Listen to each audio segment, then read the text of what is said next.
اللہم صلی علی محمد وعلی آل محمد۔ بلال بھائی، آج کا سیشن سٹارٹ کرنے سے پہلے میں سارے مسلمانوں سے ریکویسٹ کروں گا بالعموم، اور ہمارے جو پاکستان کے رہنے والے لوگ ہیں بالخصوص ان سے، کہ عمران خان صاحب کے لیے دعا کریں، اللہ تعالیٰ انہیں صحت یابی دے۔ ویسے تو ڈاکٹرز کی جو خبر ہے اس کے اعتبار سے تو ماشاء اللہ تعالیٰ ان کی حالت خطرے سے باہر ہے، اور جو لوگ اس میں ایک آدھ کے بارے میں تو آیا کہ وہ شہید بھی ہوئے ہیں، اللہ تعالیٰ ان کی مغفرت کرے، اور جتنے بھی زخمی ہیں اللہ تعالیٰ انہیں جلد از جلد شفا دے، اور سب لوگ دعا کریں۔ میں نے بھی ان کے حق میں دعا کی ہے، آپ لوگ بھی دعا کریں، اللہ تعالیٰ ان کے لیے عافیت والا معاملہ فرمائے مستقبل میں بھی۔ باقی جو حملہ آور ہے اس کی آپ نے ویڈیو تو دیکھ لی ہے، میں تو اس سے سیٹسفائی نہیں ہوں، کیونکہ وہ جس طرح رٹا رٹایا بیان بول رہا ہے اس سے لگ نہیں رہا کہ وہ سیلف موٹیویٹڈ ہے، لگ رہا ہے جیسے اسے کسی نے پڑھایا ہے۔ اب اس پورے معاملے کے پیچھے کون ہے وہ اللہ بہتر جانتا ہے۔ ابھی فی الوقت تو کوئی رائے اس طریقے سے قائم نہیں کی جا سکتی۔ ابھی یہ اللہ کا شکر ہے کہ پنجاب میں حکومت بھی تحریک انصاف کی ہے، اور یقیناً وہ اپنے چیئرمین کے ساتھ مخلص ہوں گے۔ میں خصوصاً جو چیف منسٹر ہے پنجاب کے پرویز الہی صاحب، ان سے تو ریکویسٹ کروں گا کہ آپ فرنٹ سے لیڈ کریں، پریس کانفرنس کریں، اور یہ جو پوری صورتحال ہے جو اس وقت پورے ملک کے اندر ایک غم کی ایک کیفیت ہے، اور پاکستان اس چیز کا متحمل نہیں ہے کہ ایک اور پاپولر لیڈر کے ساتھ وہ کچھ ہو جس طرح کے آج سے چند سال پہلے بے نظیر بھٹو کے ساتھ ہوا، انہوں نے اس طریقے سے ظالمانہ طور پر شہید کیا گیا۔ تو اب یہ سارے معاملات بہت خطرناک طرف جا رہے ہیں۔ اس کی وجہ یہ ہے کہ سوشل میڈیا کا دور ہے، ویڈیوز سامنے آ جاتی ہیں، کسی نے بھی کوئی اس حوالے سے ایسی ایکٹیویٹی پرفارم کی ہے اور اس میں کوئی ان پٹ اپنی ڈالی ہے تو وہ بچے گا نہیں انشاءاللہ تعالیٰ۔ لیکن ساتھ ہی ساتھ جو پی ٹی اے کے سپورٹرز ہیں، میں ان سے بھی ریکویسٹ کروں گا کہ آپ کسی بھی سیاسی جماعت یا ان کے کسی سیاسی لیڈر یا کسی ریاستی ادارے کے اوپر الزام نہ لگائیں جب تک کہ پوری صورتحال واضح نہیں ہو جاتی،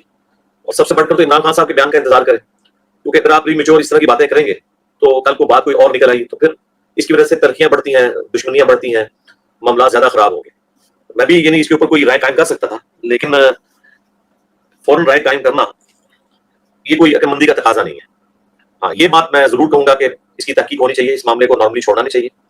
پلس میں پی ٹی اے والوں سے بھی ریکویسٹ کروں گا، ان کے جو ساتھ سیکورٹی گارڈز ہیں اٹیچ عمران خان صاحب کے، کہ ایک شخص جو کہ لاکھوں نہیں کروڑوں لوگوں کے دلوں کی دھڑکن ہے، اختلاف تو ہر بندے سے ہو سکتا ہے، مجھے بھی سنگین نوعیت کے اختلافات ہیں عمران خان صاحب سے، سب کو پتا ہے، ویڈیو میں ریکارڈڈ ہے، اور میری کوئی پولیٹیکل ایفیلیشن نہیں ہے کسی بھی پولیٹیکل جماعت کے ساتھ،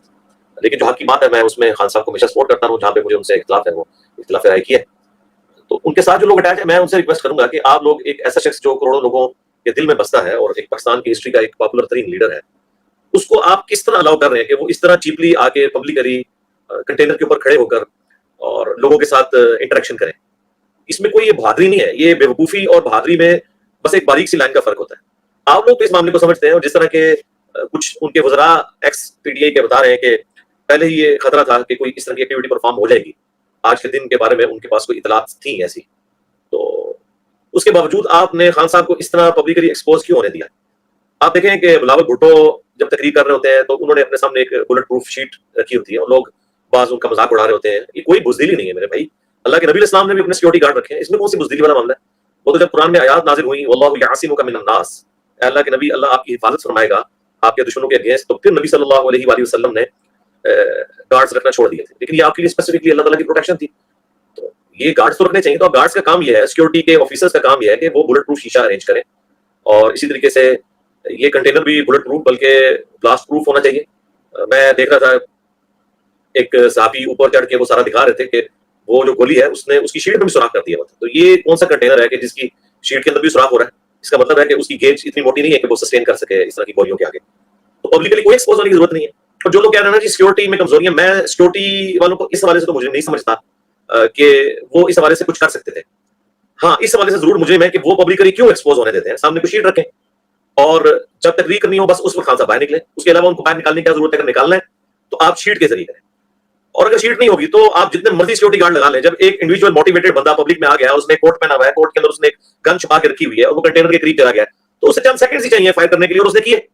وہ تو اللہ بھلا کرے ایک پیچھے کھڑا ہوا تھا بندہ جس نے ماشاءاللہ دلیری دکھائی ہے، اس کا ہاتھ پکڑ لیا ہے، ادروائز تو اگر وہ دوبارہ اس کو مزید موقع ملتا تو اور لوگ بھی اس میں یعنی زخمی ہو سکتے تھے اور شہادتیں بڑھ سکتی تھی۔ اس نے بڑی دلیری سے اس کو پکڑا ہے، اور پر وہ جتنا پروفیشنل لگ رہا تھا نا، جس طرح اس نے نشانہ لیا ہے،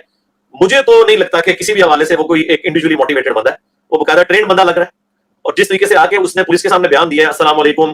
اور وہ ٹپیکل قسم کے جو اس نے الفاظ استعمال کیے ہیں کہ یہ گمراہ کر رہا تھا پاکستانی نیشن کو، اور پھر ایک مذہبی کارڈ بھی اس نے بیچ میں یوز کیا کہ اذان کے وقت جو ہے وہ ٹیک بج رہے ہوتے ہیں. مجھے تو اس کے بیانات بھی معذرت کے ساتھ ٹوٹلی جس طرح طوطے کو رٹائے ہوتے ہیں نا وہ لگتے ہیں.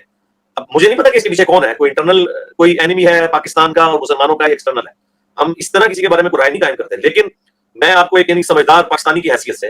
اور بینگ این انجینئر اور چیزوں کو کریٹیکلی دیکھنے کے اعتبار سے اور مذہبی طبقے کو بھی بڑے کلوز سے میں نے دیکھا ہے, پولیٹیشنس کو بھی, مجھے تو کہیں سے نہیں لگتا کہ وہ کوئی انڈیویجولی موٹیویٹڈ بندہ ہے. جس طریقے سے وہ کانفیڈنٹ ہے اور گفتگو کر رہا ہے اور پھر وہاں سے وہ جس طریقے سے وہ بھاگا ہے تو جو شکر ہے پکڑا گیا ہے, ورنہ ایسے موقعوں پہ تو اب دیکھیں لیاقت علی خان جب شہید کیے گئے ہیں تو ان کا جو قاتل تھا اسے بھی پیچھے سے گولی مار دی گئی تھی. تو شکر ہے کہ یہ پکڑا گیا. اب میرا خیال ہے اسے تو انتہائی سیکورٹی میں رکھنا چاہیے تاکہ اس کے جو سہولت کار ہیں, ہینڈلرز ہیں, ان کا پتہ چلے کہ وہ کوئی اندرونی ہے یا بیرونی ہے یا کوئی مذہبی جماعت ہے جس نے یہ ساری ایکٹیویٹی پرفارم کی ہے. یہ سب کا سب پتہ لگنا ضروری ہے. اس معاملے کو چیپلی اس طرح نہیں جانے دینا چاہیے کیونکہ اس کی وجہ سے تو ملک میں ایڈ فیول ٹو فائر ہو جائے گا, جلدی پہ تیل پہ کام کرے گا.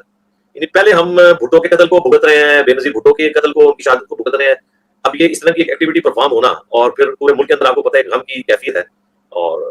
اس میں عمران خان صاحب سے بھی ریکویسٹ کروں گا کہ ایک چھوٹا سا بیان ہاسپٹل سے بے جاری کر دیں جس میں بس صرف آپ یہ کہیں کہ آپ کے لیے دعا کریں آپ کے چاہنے والے, اور پلس یہ کہہ دیں کہ کوئی بندہ قانون کو ہاتھ میں نہ لے, کوئی اس طرح کا پروٹیسٹ نہ کرے کہ جس کی وجہ سے ملک کے اندر حالات خراب ہوں. انشاءاللہ اللہ تعالیٰ آپ کو صحت دے گا, چند دنوں میں آپ منظر عام پہ آ ہی جائیں گے اور پھر اپنے اس معاملے کو آگے لے کے چلیں. اور ساتھ ہی ساتھ میں یعنی سیکورٹی اداروں سے بھی ریکویسٹ کروں گا جو بھی ملک کی سیکورٹی دیکھ رہے ہیں کہ اب جب اس قسم کے واقعات ہوں گے تو پھر آپ کا یہ کلیم کون مانے گا کہ پاکستان میں کسی کی جان کو کوئی خطرہ نہیں ہے. ابھی اتنی بڑی ایکٹیویٹی پرفارم ہونا تو سراہتاً یہ بتا رہا ہے کہ پاکستان میں سیکورٹی ایشوز ہیں, اور اگر ہم یہ چیزیں نہیں مانیں گے تو ہم اپنی غلطیوں سے لرن کیسے کریں گے.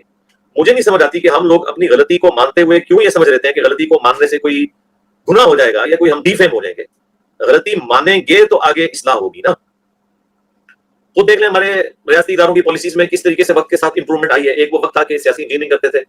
اور فخریہ کہتے تھے کہ جی ہم سیاستدانوں کے اوپر ملک کو نہیں چھوڑ سکتے, یہ تو ملک کو بیچ دیں گے. اور آج جو ہے وہ پبلکلی آ کے کہہ رہے ہیں کہ ہمارا کوئی سیاست میں کردار نہیں ہے, نہ ہم یہ چاہتے ہیں. لیکن ارادہ بات ہے کہ پھر سے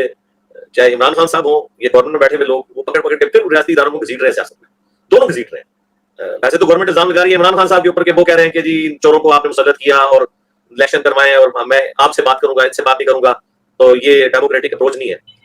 تو اس کے مقابلے پہ کیا گورنمنٹ کی ڈیموکریٹک اپروچ ہے یا ان صحافیوں کی جو کہہ رہے ہیں جی عمران خان صاحب کو کھلی چھٹی ملی ہوئی ہے, آج سے پہلے تو کسی کو اس طرح کی چھٹی نہیں تھی, تو ان کی زبان کیوں نہیں بات کی جاتی. جب آپ یہ باتیں کر رہے ہوتے ہیں تو اس کا مطلب کیا ہوتا ہے کہ آپ بھی انہی اداروں کو یہ کہہ رہے ہیں کہ عمران خان صاحب کو خاموش کرواؤ, اور ایک طرف آپ عمران خان صاحب کو کہتے ہیں کہ وہ ادارے اے پولیٹیکل ہو چکے ہیں, آپ ان اداروں کو نہ گھسیٹیں, تو گھسیٹ تو آپ بھی رہے ہوتے ہیں. اور میرا خیال ہے تفتیش میں ان سارے لوگوں کو اب شامل کرنا چاہیے جو یہ کچھ دنوں سے یعنی آگے کہہ رہے تھے کہ یہ مارچ خونی ہو جائے گا, چاہے وہ گورنمنٹ کے لوگ تھے یا پی ٹی آئی میں سے نکلے ہوئے لوگ تھے اور وہ آ کے باتیں کر رہے تھے. ان سے ذرا پوچھا جائے کہ جناب وہ آپ کی تو پیشگوئی بالکل صحیح ثابت ہو گئی ہے, تو آپ آگے ذرا عوام کو بتائیں نا کہ آپ کو کس نے بتایا تھا یہ خونی ہو جائے گا. کیونکہ آپ نے تو کوئی جنرل اسٹیٹمنٹ تو نہیں دی تھی. جنرل اسٹیٹمنٹ تو پاکستان میں کسی وقت بھی دی آ سکتی ہے. میں بھی کہتا ہوں کہ تمام پولیٹیکل جماعتوں کے لیڈرز کو اور ایون ریاستی اداروں کے لیڈرز کو ہر وقت یا تو خطرہ لگا رہتا ہے یا بس بھی کارڈ کی وجہ سے یا کسی اور وجہ سے, یہ تو جنرل اسٹیٹمنٹ ہے. لیکن اسپیسیفکلی آپ میڈیا پہ آ کے پریس کانفرنسز کر کے اس طرح کی تھریٹس لوگوں کو بتائیں اور پھر وہ ایکٹیویٹی پرفارم ہو جائے, تو میرا خیال ہے سب سے پہلے ایسے لوگوں کو بھی شامل تفتیش ہونا چاہیے اس حوالے سے. اور میں عمران خان صاحب کے لیے دعا گو ہوں اور باقی تمام لیڈرز کے لیے بھی دعا گو ہوں کہ اللہ تعالیٰ ان کے لیے عافیت کا معاملہ کرے. اور میں خان صاحب سے اسپیشلی اور ان کے جانے والوں سے ریکویسٹ کروں گا کہ یہ جس نوجوان نے ہمت کر کے اس کو پکڑا ہے, یعنی یہ خان صاحب سے محبت کا ایک اس نے ثبوت دی ہے, تو اسے ایک بہت بڑے لیول کا انعام پی ٹی آئی کی جانب سے بھی اور گورنمنٹ کی طرف سے بھی دینا چاہیے. یہ لوگ حقدار ہیں جو باقی دل و جان سے اگر یہ دعویٰ کرتے ہیں نا کہ ہم اپنے لیڈر کے لیے جان دیں گے تو وہ تیار ہوئے ہیں. اور آپ دیکھ لیں مشرف صاحب سے ہمیں لاکھ اختلافات, لیکن ان کی یہ خوبی تھی کہ جس بندے نے بھی ان کی جان بچانے کے لیے ایفرٹ کی تھی جب ان پہ مرڈر اٹیمپٹ ہوئی تھی, تو انہوں نے لائف ٹائم ان کا خرچہ جو ہے وہ اٹھایا ہوا ہے. تو یہ بہت بڑی بات ہے. تو میرا خیال عمران خان صاحب کو بھی ان کے چاہنے والوں کو بھی ایٹ لیسٹ اس بندے کو ضرور جو سپورٹ کرنا چاہیے. پلس اس پورے لانگ مارچ میں جتنے لوگ شہید ہوئے ہیں ابھی تک کنٹینر کی مس ہینڈلنگ کی وجہ سے اور مس مینجمنٹ کی وجہ سے, وہ بھی سارے لوگ جس طرح وہ ایک صحافی عورت تھیں وہ بھی شہید ہوئی, اس میں خیر ان کی اپنی غلطی بھی تھی پر ان کو بھی کمپنسیٹ کرنا چاہیے. اور اس طرح ایک بچہ بھی آیا تھا موٹر بائک والا, اور کچھ اور لوگوں کے بارے میں بھی آئے مختلف, سب لوگوں کو بھی ساتھ ساتھ یعنی یہ سمجھے کہ آپ کے لانگ مارچ کے شہداء ہیں. باقی میرا اپنا پوائنٹ بھی ہو سکتا ہے لیکن میں ایک آپ کو سنسیئر مشورہ اس حوالے سے دے رہا ہوں کہ یہ لوگ جو ہے اس قابل ہیں کہ انہیں فائنینشلی آپ لوگ سپورٹ کریں, انہیں ایوارڈ دیں, ریوارڈ بھی دیں, خالی ایوارڈ نہیں ریوارڈز بھی ہونے چاہیے. اللہ تعالیٰ پاکستان کی خیر فرمائے, پاکستان کو بالخصوص اور تمام عالم اسلام کو بالعموم اندرونی اور بیرونی خطرات سے محفوظ فرمائے. پاکستان سمیت دنیا بھر میں جہاں کے مسلمان مظلوم ہیں, خصوصاً چائنا میں, کشمیر میں, انڈیا میں, یمن میں, فلسطین کے اندر، افغانستان میں، عراق میں، شام میں اور پاکستان میں بھی جو اسلام زدگان ہیں، اللہ تعالیٰ غیب سے ان کی عزت ابو جان و مال کی حفاظت فرمائے، اور دنیا کے تمام مسلمان خواہ جنوں میں ہوں خواہ انسانوں میں، ان کے حق میں وہ تمام دعائیں قبول فرمائے جن کا سوال اللہ کے محبوب صلی اللہ علیہ وآلہ وسلم نے کیا، اور ان تمام چیزوں کے شر سے اللہ تعالیٰ ان سب کو، تمام مسلمانوں کو اپنی پناہ عطا فرمائے جن چیزوں کے شر سے اللہ کے محبوب صلی اللہ علیہ وآلہ وسلم نے پناہ طلب کی۔ بس یہی میرا میسج تھا۔ صلوا علی محمد وآل محمد، اللهم صل علی محمد وعلى آل محمد واصحاب محمد وازواج محمد وامة محمد اجمعین الی یوم الدین، آمین۔